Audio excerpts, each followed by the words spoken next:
Olá pessoal, bom dia a todos, como estão? Hoje daremos então continuidade ao estudo da disciplina Redes de Computadores, tá certo? Em que vamos então iniciar o estudo de mais uma camada, tá certo?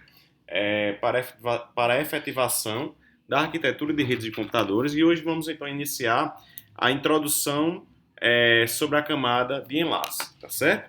Então pessoal, camada de enlace, mais uma camada que compõe então a arquitetura de redes de computadores. E nós vamos nessa aula, de forma inicial, vamos introduzir esse assunto para que na nossa próxima aula, na quarta-feira, a gente consiga então dar prosseguimento ao assunto de camada de enlace. Então, alguns tópicos iniciais devem ser considerados para a efetivação desse estudo sobre camada de enlace, certo? Em que, inicialmente, a primeira definição que temos é que hospedeiros e roteadores são considerados nós, tá certo? Nesse modelo de arquitetura. E canais de comunicação que conectam nós adjacentes, certo? Que são hospedeiros ou roteadores, ao longo do caminho de comunicação, são então os enlaces. Os enlaces são o quê? Canais de comunicação que conectam nós adjacentes ao longo do caminho de comunicação. E a camada de enlace possui então a efetiva responsabilidade de transferir um datagrama de um nó para um nó adjacente sobre então um enlace, certo? Então essa é então a efetiva característica de funcionalidade da camada de enlace, que nada mais é do que a responsabilidade de transferir um datagrama de um nó para um nó adjacente sobre um enlace. E essa camada de transporte ela é implementada em cada um dos hosts da rede, tá certo? Em que a camada de enlace ela é então implementada num adaptador que chamamos aí de NIC ou NC, Network Interface Card, certo? Que pode ser um adaptador Wi-Fi ou um cartão Ethernet que implementa então a camada de enlace e a camada física, certo? Então a camada de enlace, por sua vez, também ela é implementada através de uma combinação do hardware, do software e do firmware. Certo? Então, no seguinte, na seguinte figura, é como se nós tivéssemos aí a implementação da camada de enlace, nessa parte aí de baixo, em que eu tenho aí o NIC, o NIC, o Network Interface Card, tá certo? Então, nós também temos como forma de introdução o que chamamos de adaptação, ou melhor, o que chamamos de comunicação de adaptadores, tá certo? Em que nós temos aí adaptadores que estão com a funcionalidade de transmissor, que por sua vez realiza e enquadra o pacote em quadros, tá certo? E realiza a verificação de erros, controle de fluxos e retransmissão. Já o receptor, certo? O adaptador aí, o receptor, ele faz o que? Basicamente a função de verificar erros, retransmitir e extrair o pacote enviando para as camadas superiores. Nesse contexto da camada de enlace, certo? A gente está falando aí de transferência aí de pacotes. O datagrama ele é transferido para então, ou melhor, o datagrama ele é transferido por protocolos de enlace diferentes sobre enlaces diferentes. E cada protocolo de enlace provém então o que chamamos de serviços diferentes. E a gente vai entender um pouco sobre essa estrutura, já que um datagrama ele é transferido por protocolos de enlace diferentes e cada protocolo ele provê seus determinados serviços diferentes, tá certo? E, basicamente, os serviços de camada de enlace são os seguintes: enquadramento e acesso ao enlace, controle de fluxo, verificação de erro e confirmação do recebimento de um determinado pacote, possui também acesso ao canal de comunicação e realiza então a identificação das estações que nada mais é do que os endereços físicos utilizados nos quadros. Outros serviços são justamente da camada de enlace, são relacionados à transferência de dados da camada de rede da máquina de origem para a camada de rede da máquina de destino, certo? E esse serviço de transferência, nós temos aí três formatos diferentes de serviço de transferência de dados, que são a transferência do modelo não orientado a conexões e sem reconhecimento, tá certo? No modelo não orientado a conexões e com reconhecimento, e no modelo orientado a conexões e com reconhecimento, certo? Só para a gente exemplificar, no modelo orientado a conexões e com reconhecimento, nós temos aí o estabelecimento da conexão antes mesmo do processo de transferência de dados. Outros serviços importantes e que a gente vai estudar ao longo desse tema, desse capítulo de camada de enlace, certo? São basicamente, na verdade, desculpa, esse slide é serviços da camada de enlace, não camada de rede, certo? Basicamente, também são controle de fluxo, certo? Com a limitação da transmissão entre transmissor e receptor. Deixa eu mudar aqui, só um minuto.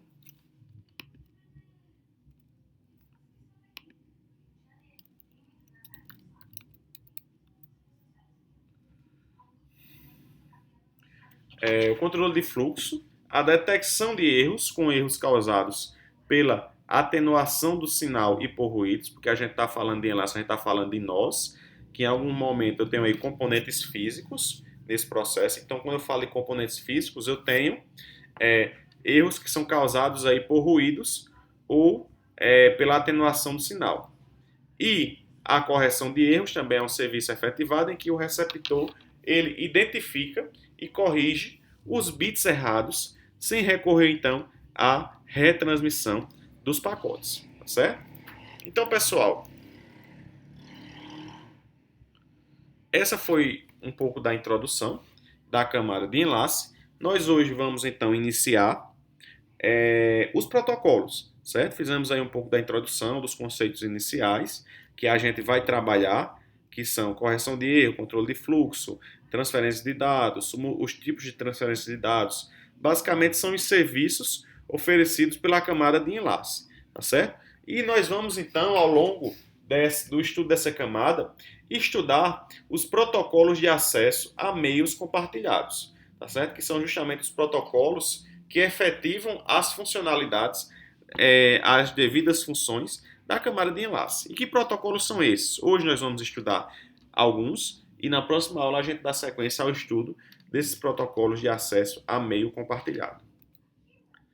Temos então a definição de protocolos de acesso múltiplo, certo? Em que nós, nesse modelo de protocolo, o canal de comunicação ele é único e compartilhado, certo? Em que a existência de duas ou mais transmissões simultâneas pelos nós causa o que chamamos de interferência, certo? E esse protocolo de múltiplo acesso, ele é um efetivo algoritmo distribuído que determina como as entidades compartilham o canal, certo? Ou seja, é um algoritmo que determina quando cada estação pode transmitir. Esse algoritmo, ele faz essa distribuição através de algumas verificações. Aí nós temos também, como exemplo, os protocolos MEC, certo? Que representam aí uma taxonomia de três grandes classes de protocolos, certo? Então tem aí o protocolo de particionamento de canal, que nada mais faz do que dividir o canal em pedaços ou slots menores, certo? Divididos por variáveis de compartimentos de tempo, por frequência, entre outros. E esse protocolo, essa classe de particionamento de canal, ela aloca um pedaço para uso exclusivo de cada nó, certo? Então ela faz então o que chamamos de particionamento do canal, alocando pedaços de um canal para uso exclusivo de cada nó determinado.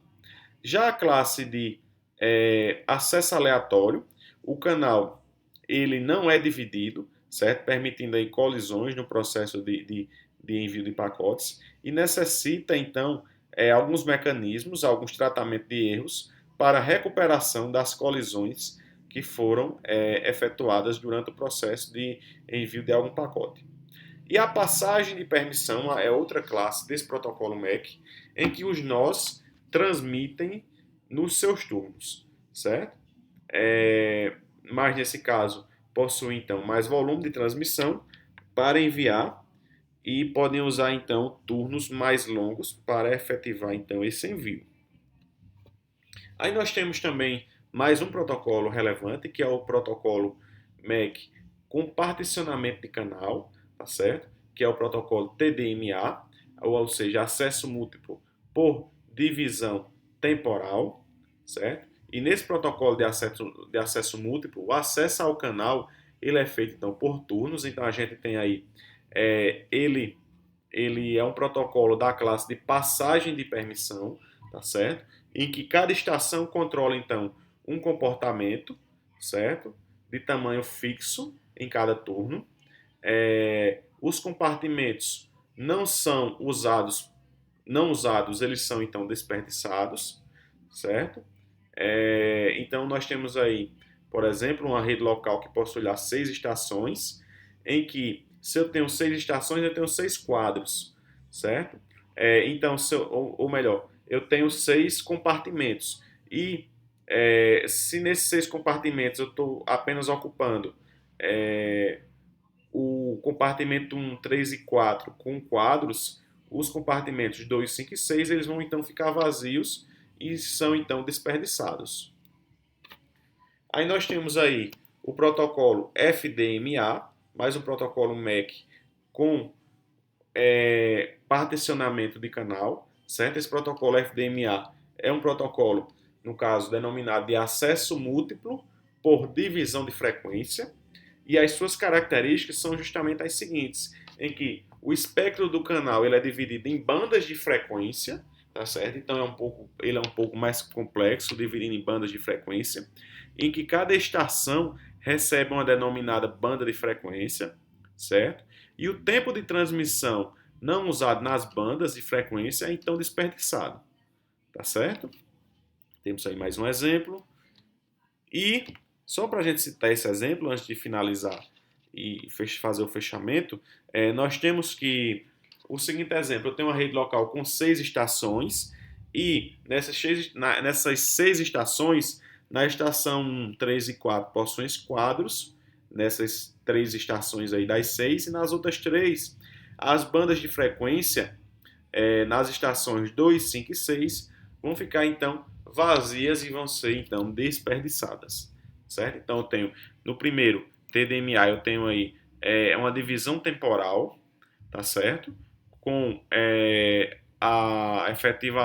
efetivo acesso ao canal é feito por turnos, e no FDMA, certo? Nós temos aí o que chamamos de divisão de frequência, em que o espectro do canal ele é então dividido por bandas de frequência.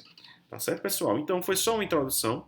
Para a próxima aula, nós temos então protocolos de acesso aleatório, tá certo?